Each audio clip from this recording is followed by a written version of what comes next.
Hello friends, आज हम vitamin के मोस्ट इंपॉर्टेंट क्वेश्चन लेके आए हैं जो आपके एग्जाम में बार बार पूछे जाते हैं। और ये सारे क्वेश्चन हम लोग एक मज़ेदार ट्रिक के साथ करेंगे, तो वीडियो बहुत ही इंपॉर्टेंट होने वाला है। वीडियो के एंड तक जरूर बने रहिएगा और विटामिन के लगभग सभी टॉपिक हम लोग इस वीडियो में क्लियर करेंगे। तो चलिए हम लोग वीडियो को स्टार्ट करते हैं।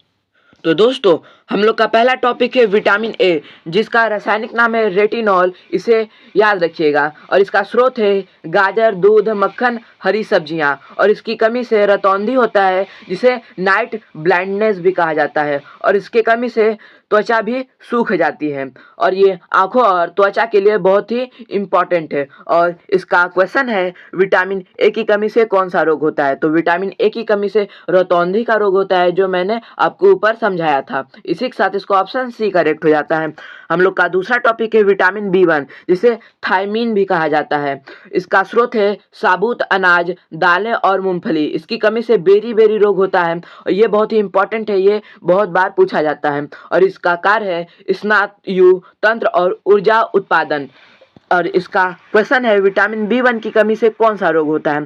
तो विटामिन बी1 की कमी से बेरी बेरी रोग होता है। इसी के साथ इसका ऑप्शन ए करेक्ट हो जाता है।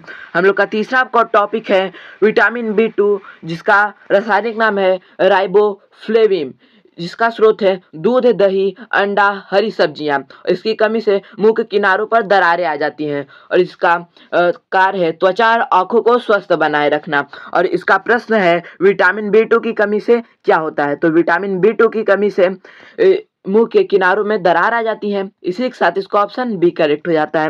हम लोग का चौथा टॉपिक है विटामिन बी3, जिसका रासायनिक नाम है नियासिन। इसका स्रोत है मांस, मछली, मूंगफली, अनाज। इसकी कमी से पेलेग्रा रोग होता है और इसका कार्य है पाचन और त्वचा को पूरा करना। और इसका प्रश्न है, विटामिन बी3 की कमी से कौन सा रोग होता है? तो विटामिन बी3 की कमी से पेलेग्रा रोग होता है। इसी के साथ इसको ऑप्शन बी करेक्ट हो जाता है। हम लोग का पांचवा टॉपिक है विटामिन बी6, जिसका रासायनिक नाम है पायरिडॉक्सिन। इसी के साथ इसका स्रोत है केला, अंडा, मछली, आलू। और इसकी कमी से एमीनिया तंत्रिक विकार रोग होता है। और इसका कार्य है रक्त निर्माण करना और दिमाग को स्वस्थ रखना। इसका क्वेश्चन है, विटामिन बी6 की कमी से क्या होता है? तो विटामिन बी6 की कमी से इमीनिया रोग होता है। इसी के साथ इसका ऑप्शन बी करेक्ट हो जाता है। हम लोग का अगला टॉपिक है विटामिन बी12, जिसका रासायनिक नाम है कोबालामीन। इसका स्रोत है दूध, मछली, अंडा, मांस। और इसकी कमी से पर्नीशियम एमीनिया रोग होता है। और इसका कार्य है लाल रक्त कोशिकाओं को बनाना। और इसका क्वेश्चन है, विटामिन बी12 की कमी से कौन सा रोग होता है? तो विटामिन बी12 की कमी से पर्नीशियम एनीमिया होता है। इसी के साथ इसका ऑप्शन बी करेक्ट हो जाता है। हम लोग का अगला टॉपिक है विटामिन सी। इसका रासायनिक नाम एस्कॉर्बिक एसिड होता है और इसका स्रोत है नींबू, संतरा, अमरूद, आंवला। इसका मुख्य स्रोत आंवला होता है, इसे जरूर याद रखिएगा। और इसकी कमी से स्कर्वी रोग होता है और इसका कार्य है प्रतिरक्षक क्षमता को बढ़ाना। और इसका क्वेश्चन है, विटामिन सी की कमी से कौन सा रोग होता है? तो विटामिन सी की कमी से स्कर्वी रोग होता है। ये भी बहुत इंपॉर्टेंट क्वेश्चन है, इसे जरूर याद रखिएगा। इसी के साथ इसका ऑप्शन बी करेक्ट हो जाता है। हम लोग का अगला टॉपिक है विटामिन डी, जिसका रासायनिक नाम है कैल्सीफेरॉल। जिसका स्रोत है सूरज की रोशनी, दूध, मछली। मुख्य स्रोत इसका है सूरज की रोशनी, इसे जरूर याद रखिएगा। इसकी कमी से रिकेट्स और ऑस्टियोमलेशिया रोग होता है और इसका कार्य है हड्डियों को मजबूत बनाना। तो इसका क्वेश्चन है, विटामिन डी की कमी से कौन सा रोग होता है? तो विटामिन डी की कमी से रिकेट्स नामक रोग होता है। इसी के साथ इसका ऑप्शन भी करेक्ट हो जाता है। हम लोग का अगला टॉपिक है विटामिन ई, जिसका रासायनिक नाम है टोकोफेरॉल। इसका स्रोत है वनस्पति तेल, मूंगफली, अंडा, हरी सब्जियां। इसकी कमी से बांझपन रोग होता है और त्वचा में कमजोरी हो जाती है। और ये प्रजनन और त्वचा के लिए बहुत ही जरूरी है।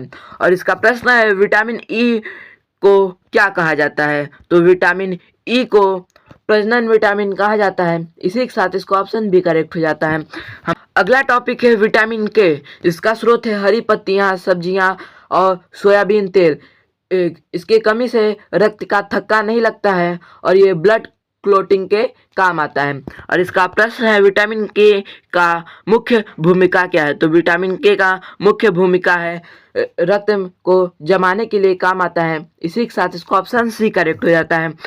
हम लोग का अगला टॉपिक है विटामिन एच, जिसका रासायनिक नाम है बायोटीन और इसका स्रोत है अंडा, दूध, मूंगफली, जिसकी कमी से बाल झड़ना, त्वचा रोग होता है और ये बाल, त्वचा और नाखूनों के लिए बहुत ही ज़रूरी है। और इसका प्रश्न है विटामिन एच को क्या कहा जाता है, तो विटामिन एच को बायोटीन कहा जाता है। इसी के साथ इसको ऑप्शन ए करेक्ट हो जाता है। हम लोग का अगला टॉपिक है विटामिन B9, जिसको फोलिक एसिड कहा जाता है, जिसका स्रोत है पालक, केला, संतरा और चना। इसकी कमी से एनीमिया, गर्भ में शिशु विकार बंद हो जाता है और ये कोशिका निर्माण और रक्त निर्माण में कार्य करता है। जिसका प्रश्न है विटामिन B9 की कमी से कौन सी समस्या होती है, तो विटामिन B9 की कमी से एनीमिया होती है। इसी के साथ इसको ऑप्शन सी करेक्ट हो जाता है। हम लोग का अगला टॉपिक है विटामिन पी, जिसका रासायनिक नाम है बायोफ्लोवोनाइड्स, जिसका स्रोत है खट्टे फल, अंगूर, हरी सब्जियां। इसकी कमी से रक्त वाहिका कमजोर हो जाती है और ये रक्त परिसंचार और मजबूत रखता है। और इसका प्रश्न है विटामिन पी का मुख्य कार्य क्या है, तो विटामिन पी का मुख्य कार्य ब्लड सर्कुलेशन है। इसी के साथ इसको ऑप्शन ए करेक्ट हो जाता है। हम लोग का अगला टॉपिक है विटामिन एफ, जिसका नाम है फैटी एसिड। इसका स्रोत है वनस्पति तेल, मूंगफली, मछली। इसकी कमी से त्वचा में सूखापन हो जाता है और ये त्वचा और हार्मोन संतुलित करता है। इसका प्रश्न है विटामिन एफ का मुख्य स्रोत क्या है, तो विटामिन एफ का मुख्य स्रोत वनस्पति तेल है। इसी के साथ इसका ऑप्शन बी करेक्ट हो जाता है। हम लोग का अगला टॉपिक है विटामिन B5 और ये हम लोग का लास्ट टॉपिक है और इसके आगे का टॉपिक हम लोग अगले पार्ट में करेंगे। तो इसका रासायनिक नाम है पैंथोथेनिक एसिड। इसका स्रोत है अंडा, मछली, दूध, साबुत अनाज। इसकी कमी से थकान लगता है और बाल झड़ता है। ये ऊर्जा उत्पादन के लिए सहायक है। इसका प्रश्न है विटामिन B5 का वैज्ञानिक नाम क्या है, तो विटामिन B5 का वैज्ञानिक नाम पैंथोथेनिक एसिड है। इसी के साथ इसको ऑप्शन सी करेक्ट हो जाता है। हम लोग को वीडियो का एंड हो चुका है। अगर आप इसके आगे का टॉपिक जानना चाहते हैं तो कमेंट में नेक्स्ट पार्ट जरूर लिख दीजिएगा और आपको यह वीडियो अच्छा लगा तो इसे जरूर से जरूर लाइक कर दीजिएगा और अपने दोस्तों में शेयर करना ना भूलें। धन्यवाद।